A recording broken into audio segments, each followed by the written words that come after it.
Allez, bonjour à tous et j'espère que vous allez bien. Bienvenue, aujourd'hui c'est encore une grosse journée.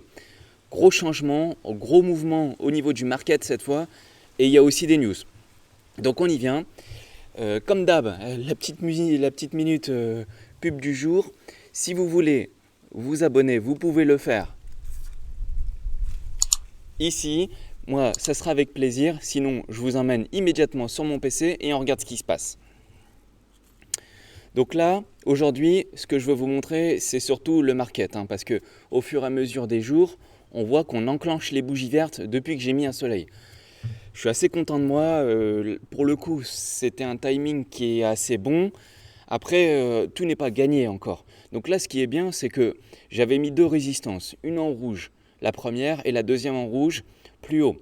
La dernière fois, j'avais vendu quand on l'avait touché. Cette fois, par contre, personnellement, alors là, je dis ce que je fais parce que c'est vous, j'ai bien compris que vous me demandez à chaque fois. Donc moi, j'ai acheté aux plusieurs niveaux. Les niveaux, vous les connaissez là où j'ai acheté.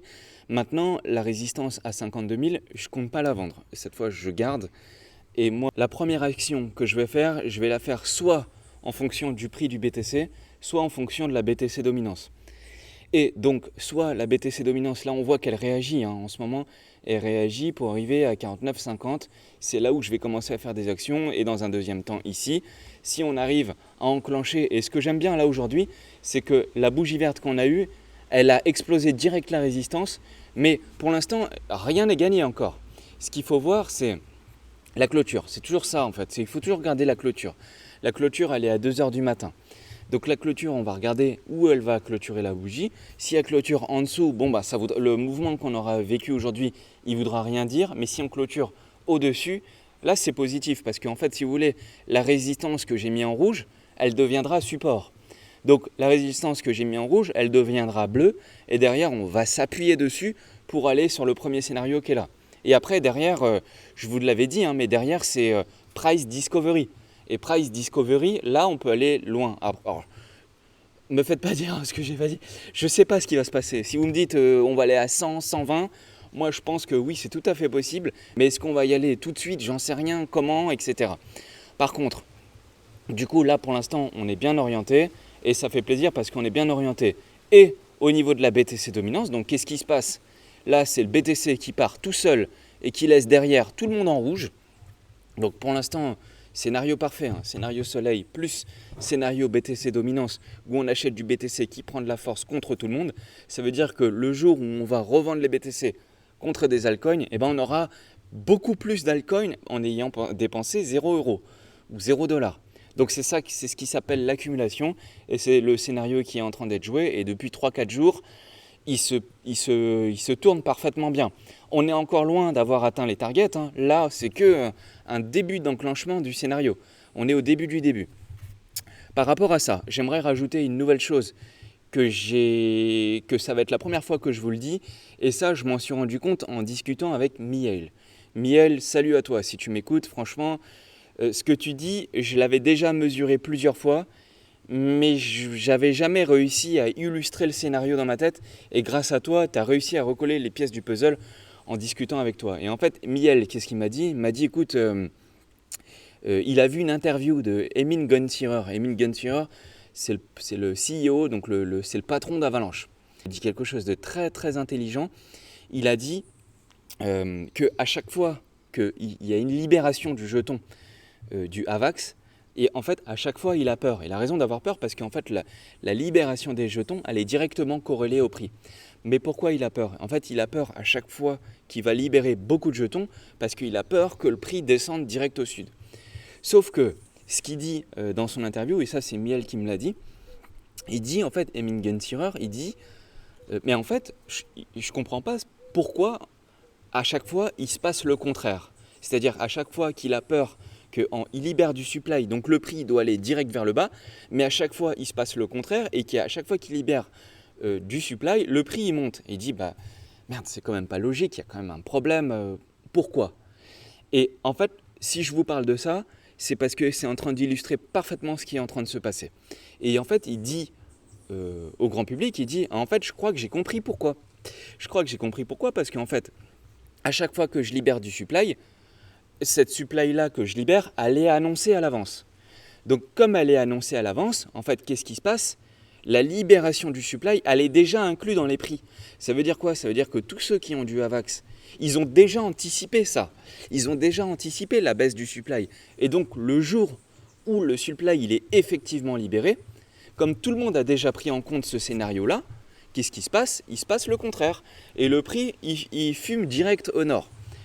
Donc pourquoi je vous parle de ça? Parce qu'en général, quand on s'attend à un scénario et que tout le monde l'a vu, c'est déjà trop tard. Exemple, quand je vous avais montré le canal baissier sur le BTC et que j'ai vu tous les youtubeurs, et s'il vous plaît, je parle des youtubeurs mainstream, les gros, hein, tous les youtubeurs qui vous relatent l'actualité, mais qui font que de vous relater l'actualité. Ça veut dire quoi? Ça veut dire qu'ils regardent là, et ils vous disent oh là là, le BTC, il devient fort. Alors ok, il a raison, enfin ils ont raison, c'est vrai ça, le BTC il devient fort, mais il ne suffit pas de le constater là, c'est qu'il suffisait de le dire avant et pas le jour où ça se produit.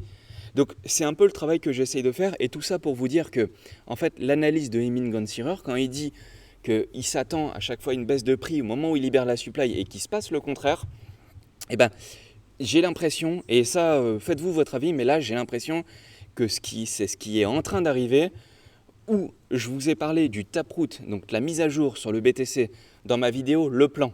Et je vous la mets en description, la vidéo Le Plan, et je vous l'afficherai. Et en fait, dans la vidéo Le Plan où je vous ai dit, mi-novembre, il va y avoir le Taproot. Sauf que le Taproot, quand tout le monde va en parler, et quand tous les youtubeurs ils vont vous en parler, ça sera déjà trop tard. La valeur, elle sera déjà dans les prix. Et pourquoi je suis en train de vous dire ça? Parce que là, moi je vous en ai parlé, mais les gros investisseurs, ceux qui sont bien informés, le Taproot, ils le prévoient à l'avance. Et ils ne le prévoient pas 2 jours avant. Hein. Mi-novembre, ils ne le prévoient pas le 12 novembre pour le 15 novembre. Ça c'est faux, croyez pas ça. Ils sont en train de le prévoir maintenant. Et qu'est-ce qui se passe? J'ai l'impression, mais ça c'est juste moi ce que je pense, j'ai l'impression que petit à petit, là, en ce moment, ça se joue, et du coup, la valeur, elle arrive sur le BTC. Et donc, ça correspond au scénario 1 du double bottom, et 2 du taproot du BTC. Et lorsque tout le monde dira « Oh là là, il y a le taproot, BTC, Moon, etc. » En fait, le BTC leur a déjà monté. Et moi, à ce moment-là, je vous dirais « Écoutez, le scénario, ça fait 1 mois et demi qu'on le travaille, et vu que ça fait 1 mois et demi qu'on le travaille, c'est trop tard. Si tout le monde vous l'annonce, c'est que c'est trop tard. Et à ce moment-là, moi, je vous dirais le contraire. Je vous dirais non, là, maintenant, c'est trop tard. Il faut aller sur le TH ou sur des larges caps. C'est ce que j'avais expliqué dans le plan et j'ai l'impression qu'il est en train de se matérialiser.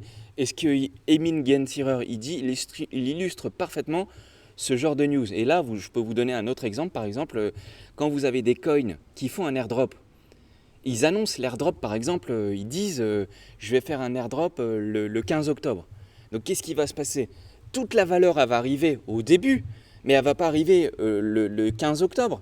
Elle va arriver avant, entre le 1 et le 10, et entre le 10 et le 15, c'est trop tard. Vous voyez les vidéos de tout le monde qui arrive et disent ouh, le 15 octobre, gros airdrop et tout.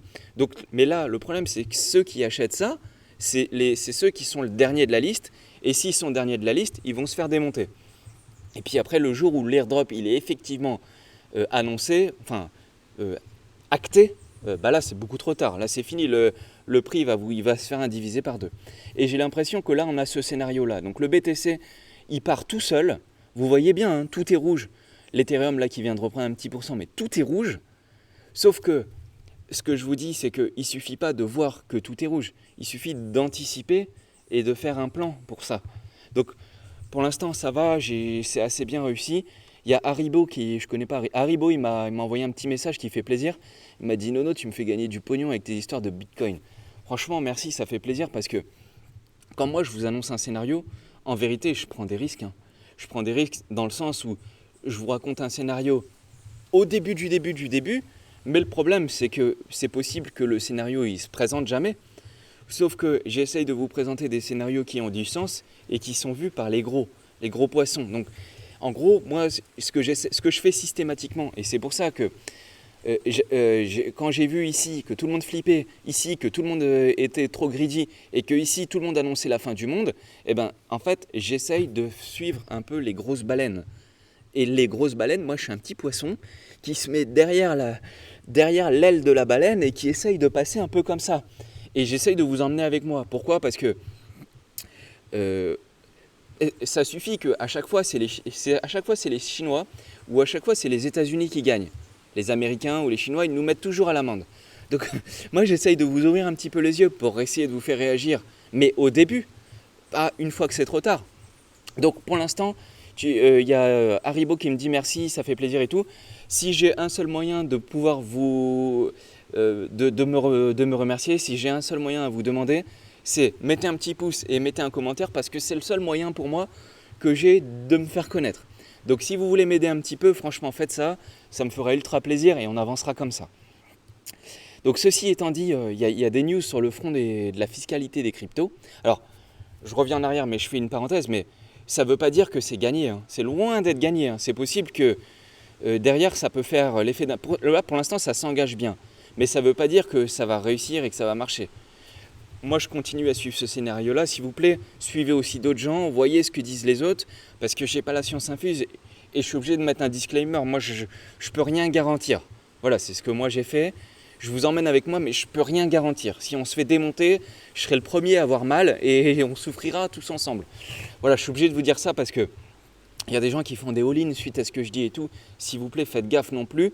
J'ai pas 100% moi dans ce scénario-là, hein.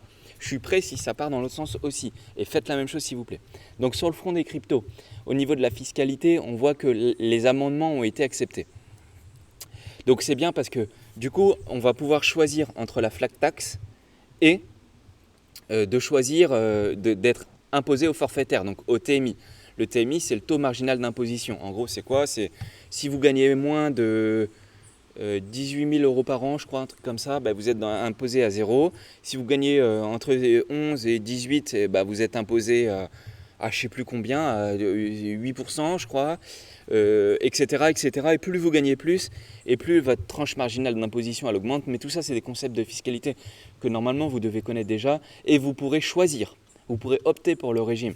Sauf que, et là je mets un bémol parce que c'est beaucoup plus compliqué que ça, parce qu'en fait, il y a un deuxième amendement qui dit que vous pouvez être considéré comme un particulier. Dans ce cas-là, vous payez soit la flat tax, 30% d'imposition, ou soit vous payez le TMI, vous pouvez choisir. Sauf que si vous avez beaucoup de fonds et que vous faites beaucoup d'opérations, vous êtes considéré comme un professionnel.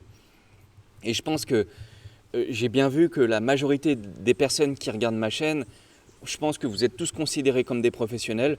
Vous avez tous fait du farming, vous avez tous fait du stacking, vous avez tous participé à des airdrops, vous avez tous fait un petit peu de trading. Vous êtes morts, vous êtes dead. Donc qu'est-ce que vous allez payer ? Vous n'allez pas payer 30%. Vous êtes des professionnels. Je pense que, en plus, moi je fais des vidéos, donc moi je pense que je vais être considéré comme un professionnel aux yeux de la loi. Si vous avez beaucoup, vous êtes considérés comme des professionnels. Et donc je vous dis, faites gaffe à vous parce que ce n'est pas 30% que vous allez payer, c'est 70%. Alors il y a des techniques et il y a des démarches pour justement vous professionnaliser si vous avez envie et que si vous avez gagné beaucoup. Mais si vous avez juste acheté du BTC, vendu du BTC, acheté du autre chose et vendu, ça va. Si vous commencez à rentrer dans des concepts un petit peu plus compliqués, je suis désolé de vous annoncer que vous êtes des professionnels et la loi elle est contre nous. Donc on verra bien comment ça va se passer. Mais en tout cas, c'est pas grave. C'est déjà très positif ces amendements et ils ont été adoptés. Et donc on verra à l'avenir comment ça va se passer. Si vous voulez, on pourrait faire une vidéo fiscalité, hein. Les concepts de fiscalité, on les connaît, mais franchement, voilà, si j'ai un message à vous faire passer, faites attention avant de repasser en euros ou en dollars, parce que vous passez par la case fiscalité. Sinon, il y a eu un gros problème, ou une grosse fuite sur Twitch. Et sur Twitch, l'ensemble du contenu, donc c'est tout le site Twitch qui a été piraté, si on peut dire. Tout a été, le site complet, il a été aspiré. Donc c'est bien, hier on avait Facebook, Instagram, WhatsApp, Messenger, aujourd'hui on a Twitch. Donc comme d'hab, hein, s'il vous plaît, méfiez-vous des acteurs centralisés. Et ça, j'ai pas été voir, alors est-ce que j'ai du réseau ? J'ai pas été voir, mais s'il y a un gros problème avec Twitch, À mon avis, vous avez Theta. Bon, bah, j'ai pas de réseau, sorry, mais regardez le prix du Theta, mais à mon avis, parce qu'en fait, le Theta Token, Theta Network, c'est un projet qui fait comme Twitch et comme YouTube, mais de manière décentralisée. Alors, je pourrais faire des vidéos sur Theta, mais le truc, c'est que comme moi, déjà, je suis un minuscule YouTuber, et qu'en plus, déjà, je gagne zéro avec les pubs, je suis un minuscule YouTuber, et si je me mets sur Theta, bah, personne ne va voir mes vidéos, donc je suis obligé d'aller sur YouTube, c'est une obligation. Mais je suis persuadé que vous avez vu suite au gros bug de Twitch, déjà faites gaffe, si j'ai un message à vous faire passer, changez tous votre mot de passe. Ok ? Si vous faites des dons à des youtubeurs ou à des mecs qui font des lives et tout, changez votre mot de passe. Parce que vos coordonnées bancaires, maintenant, elles sont publiques. Elles ont été aspirées et vous avez de fortes chances qu'elles vont se retrouver sur le darknet. Donc toutes ces plateformes-là centralisées, faites gaffe. Enfin, je l'ai dit hier, je le redis aujourd'hui et je le dirai tous les jours. Mais si vous avez des fonds sur des plateformes d'échange, prenez une clé, achetez, vous allez payer 80 €. C'est pas la fin du monde, mais au moins vos fonds ils seront protégés. Donc Twitch, hier c'était Facebook, aujourd'hui c'est Twitch. Et des bugs comme ça, on en aura encore et encore et encore à l'avenir. Ensuite, j'ai une petite news là sur Atom, Cosmos, la blockchain Cosmos, qui est en train de devenir très très grosse. La blockchain Cosmos, donc là, elle vient de faire 1 million de transferts en 30 jours. Et ça, c'est sans compter les gros réseaux style Binance, parce que le Binance Chain, c'est quoi ? C'est Atom. Crypto.com Chain, c'est quoi ? C'est Atom, etc., etc. Donc en fait, tous les gros acteurs centralisés, derrière, ils utilisent la technologie d'Atom. Mais eux, on les met à part, parce qu'ils utilisent juste le SDK pour faire leur tech et faire leur propre blockchain. Là, je vous parle des blockchains qui sont reliés à Atom. Et du coup, qui font des transferts IBC, c'est-à-dire des transferts qui sont inter-chaînes, cross-chain entre ces chaînes-là. Et du coup, là, ça vient de passer 1 million de transactions en 30 jours. Alors, c'est toujours moins que ce que fait Moonriver, etc. Mais Cosmos, c'est un gros acteur et il faut avoir l'œil dessus. C'est un bon projet, Cosmos. C'est un très bon projet. Moi, je valide. Franchement, derrière Cosmos, quand il faudra acheter et quand j'aurai avancé dans le flux, dans les 4 cycles de distribution des fonds, et ça, je vous remets la vidéo dans le plan et dans la vidéo ultra débutant où j'avais expliqué tout ça. Mais quand ça sera le moment de choisir des altcoins et des large caps, j'irai sur Cosmos Atom aussi, avec d'autres projets. Donc je vous le dis, mais Cosmos Atom, c'est un bon projet. Et là, ils viennent de passer un cap d'1 million de transactions sur des réseaux qui travaillent entre eux. Donc je disais, mais Binance Chain, Crypto.com, ça c'est des projets Atom, mais eux, ils sont à part, parce qu'ils refusent de se mélanger. Par contre, tous les autres là alors ils sont en petit, si vous voulez je vous mettrai le lien dans la description, mais ils sont en petit, je peux pas cliquer parce que... Ah si, je peux cliquer. Donc c'est Iris, Acrash, Regen, c'est des petites chaînes. Persistance, ça c'est un bon projet, Persistance. Et tous ces acteurs-là, en fait, ils sont reliés avec Cosmos. Et au final, maintenant, donc il y en a 15, et maintenant ça fait 1 million de transactions. Donc Polkadot, pour l'instant, il y en a 11. Enfin, Kusama, pour l'instant, il y en a 11. Mais pareil, ça va activer du flux et tout. Bon, après, voilà, je ne vous fais pas un comparatif entre les deux. Je pourrais le faire, mais ça, c'est un autre sujet.